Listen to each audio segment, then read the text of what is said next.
Hello students, कैसे हैं आप सभी। जैसे कि आपको पता है कि अपने जो यूट्यूब चैनल है उसके ऊपर कंपटीशन एग्ज़ाम से रिलेटेड क्लासेस चल रही है, जिसमें से साइंस पूरी हो चुकी है, राजस्थान की भूगोल भी ऑलमोस्ट पूरी हो चुकी है। अब हमने भारत की भूगोल की एक क्लास लगाई थी। अब इसके साथ और क्लासेस भी लगेंगी जो सीईटी और भी जो उससे रिलेटेड एग्ज़ाम होंगे उसमें काफ़ी महत्वपूर्ण भाग निभाएगी। सीईटी में जो न्यू टॉपिक ऐड हुए थे उनकी क्लासेस लगा दी है मैंने, उसकी प्लेलिस्ट आपको दिख जाएगी। इसके साथ ही जो राजस्थान सेट या जेवीएनएल में जो जूनियर अकाउंटेंट की वैकेंसी आई है उसके लिए भी मैंने कॉमर्स की क्लासेस लगाना शुरू कर दी है। तो आपको और कोई क्लासेस चाहिए तो आप कमेंट बॉक्स में डाल सकते हैं। आज हम कॉमर्स का थर्ड टॉपिक पढ़ेंगे, जनरल और लेजर। इन दोनों को ही एक क्लास में पूरी करने की कोशिश करेंगे। अगर आपको पीडीएफ के वर्ड्स नज़र ना आए तो आप पहले यूट्यूब की हाई क्वालिटी कर लें, उसके बाद आपको पीडीएफ के वर्ड्स नज़र आने लग जाएंगे। मैं लिखने में बिलीव नहीं रखती, क्योंकि अगर मान लो मैं लिखूँगी तो उससे आपका ही टाइम वेस्ट होगा। इससे अच्छा मैंने प्रॉपर अच्छी तरह लिखे हुए पीडीएफ दिए जिसके माध्यम से मैं आपको पढ़ाती हूँ। अगर आपको पीडीएफ चाहिए तो आप कमेंट सेक्शन में ज़रूर डालें। तो आज का टॉपिक है जनरल का परिचय। जनरल एक मुख्य प्राथमिक लेखा पुस्तक है जिसमें व्यापार से संबंधित वित्तीय लेनदेनों को तिथि के क्रम में सबसे पहले क्रमबद्ध तरीके से दर्ज किया जाता है। प्रत्येक लेन देन के दोनों पक्षों डेबिट तथा क्रेडिट का लेखा इसमें किया जाता है। जनरल में 5 कॉलम होते हैं। छोटे व्यवसाय में केवल एक ही जनरल से काम चल जाता है, जबकि बड़े व्यवसाय सुविधाओं के लिए जनरल का विभाजन कर देते हैं, और जो विभाजन करते हैं उसको हम सहायक भैया के नाम से जाने जाता है। जनरल की मुख्य विशेषता क्या है? यह प्राथमिक पुस्तक होती है। ठीक है, जिसमें लेन देन सर्वप्रथम किया जाता है, इसलिए इसे प्रारंभिक पष्टी की पुस्तक भी कहते हैं। एंड स्टूडेंट, जल्दी हम इनकम टैक्स की क्लास शुरू करने वाले हैं। इनकम टैक्स एकदम बेसिक से एकदम पॉइंट टू पॉइंट पढ़ाया जाएगा, ना कोई लापरवाही नहीं की जाएगी कि कुछ मेन पॉइंट्स पढ़ा दिए और काम ख़त्म हुआ। बुक है, बुक के माध्यम से आपको पॉइंट टू पॉइंट हर चीज़ पढ़ाई जाएगी। ठीक है, जनरल केवल प्रारंभिक पष्टी की पुस्तक है। इसके बाद के सभी लेन देन खातों की मुख्य पुस्तक खाता बही में हस्तांतरित होते हैं। जनरल में लेखा करने की प्रक्रिया को जनरलाइजिंग कहा जाता है। लेन देन को तिथि के क्रम यानी क्रोनोलॉजिकल ऑर्डर में के अनुसार लिखा जाता है। दोहरा लेखा प्रणाली के सिद्धांत के अनुसार प्रत्येक लेन देन के दोनों पक्ष डेबिट और क्रेडिट होते हैं। प्रत्येक जनरल प्रविष्टि के नीचे उसकी संक्षिप्त व्याख्या लिखी जाती है, जिसे हम नरेशन कहते हैं। सरल प्रविष्टि ऐसे प्रविष्टि जो केवल 2 खातों को प्रभावित करती है, एक डेबिट और क्रेडिट। मिश्रित प्रविष्टि कंपाउंड एंट्री, जब एक ही दिन में एक ही प्रकृति के एक से अधिक लेन देन हो तो और वो एक से अधिक खाते को डेबिट या क्रेडिट किया जाए तो उसे मिश्रित प्रविष्टि कहते हैं। लाइक अ बैंक, जैसे हमें चेक प्राप्त हुआ तो हम उसे कैश में डालते हैं, फिर हैंड टू हैंड उसे बैंक में जमा करवा देते हैं, तो ये कैश आने की और जाने की एंट्री एक साथ हो जाती है।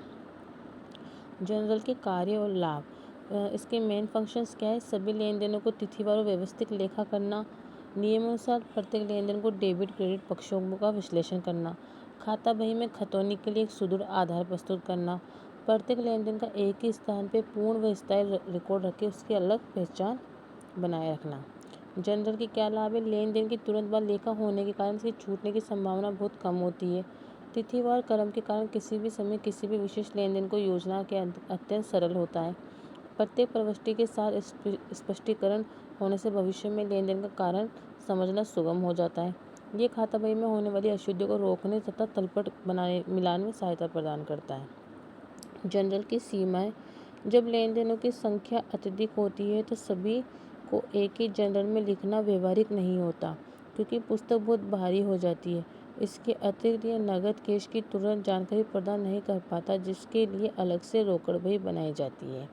हम आगे पढ़ेंगे रोकड़ बही के बारे में, और ये आपको जो इसकी सीमाएं हैं ये आगे मेनली समझ में आएगी कि ये इसकी सीमाएं क्यों हैं आखिर में। जनरल का प्रारूप, इसका प्रारूप है।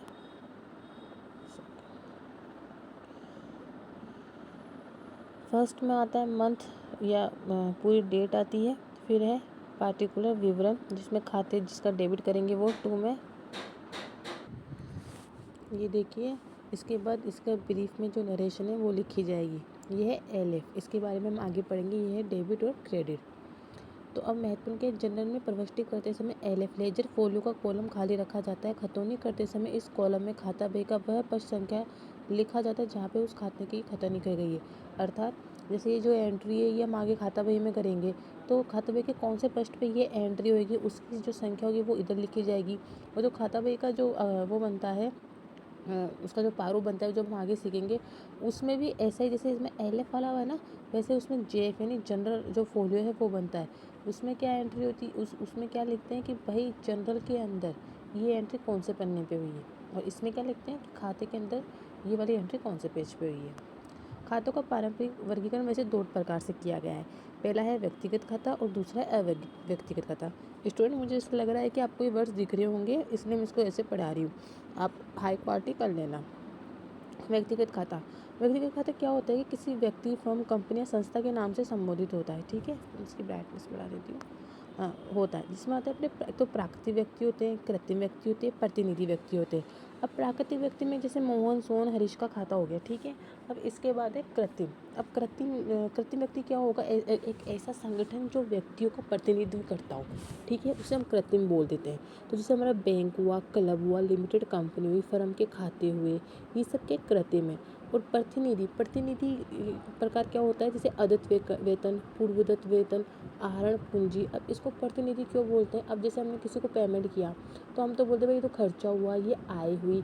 ठीक है, लेकिन मान लीजिए अगर वो बकाया है या फिर वो अग्रिम हो चुका है, तो वो हमारी जो अग्रिम या बकाया हुआ जो भी हमने किया वो खर्चा, वो किसी व्यक्ति से संबंधित हो जाएगा। तो हमने ऐसे बोला भाई हमने हरीश को एडवांस में पेमेंट किया।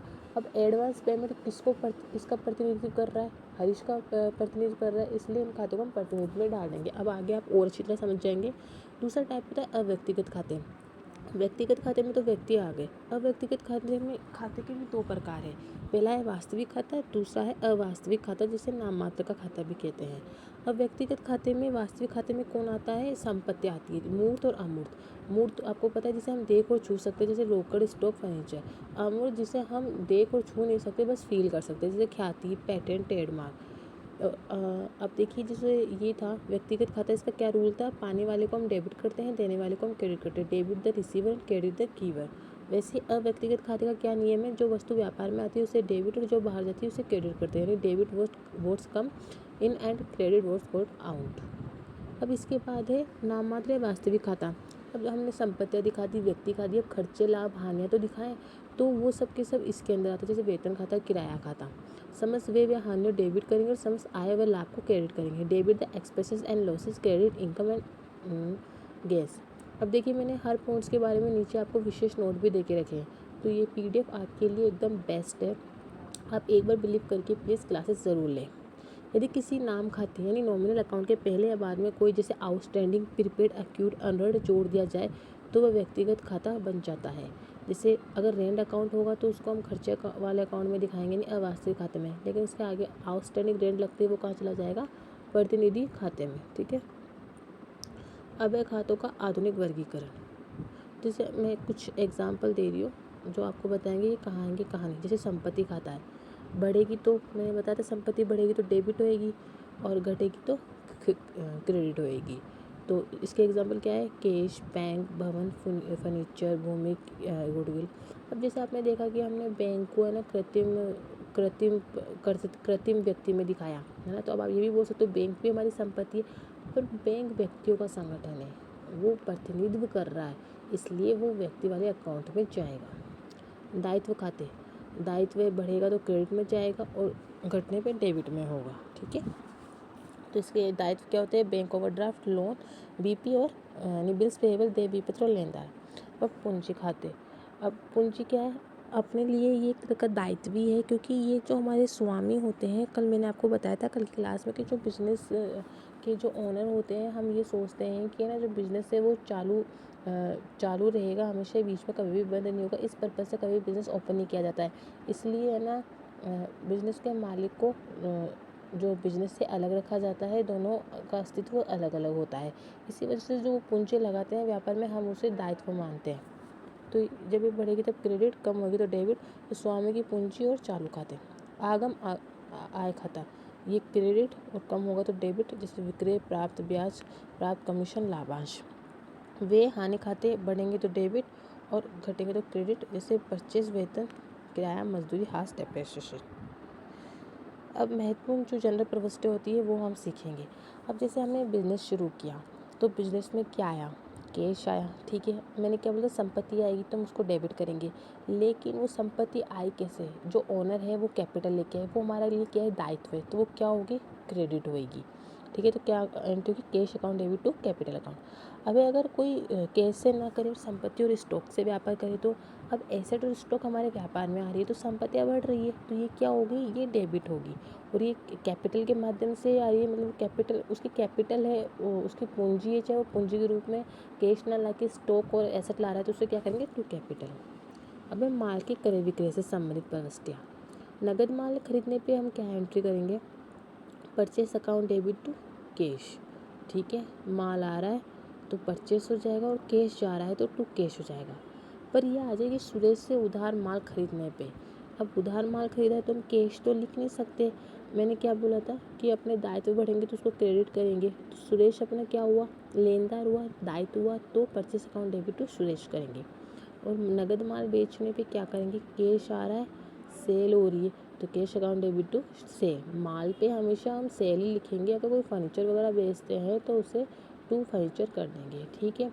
पर अगर फर्नीचर हम एज ए माल बेचेंगे तो उसे हमसे टू सेल में डालेंगे, पर जैसे कोई एसेट अपन बीच में बेच देते तो टू फर्नीचर में डालेंगे। विशेष परिस्थितियों में क्रय खाता क्रेडिट करना। सामान्यतः परचेस अकाउंट हमेशा डेबिट होता है, परंतु निम्नलिखित विशेष स्थितियों में इसे क्रेडिट किया जाता है क्योंकि इनसे व्यावसायिक माल की लागत कम होती है।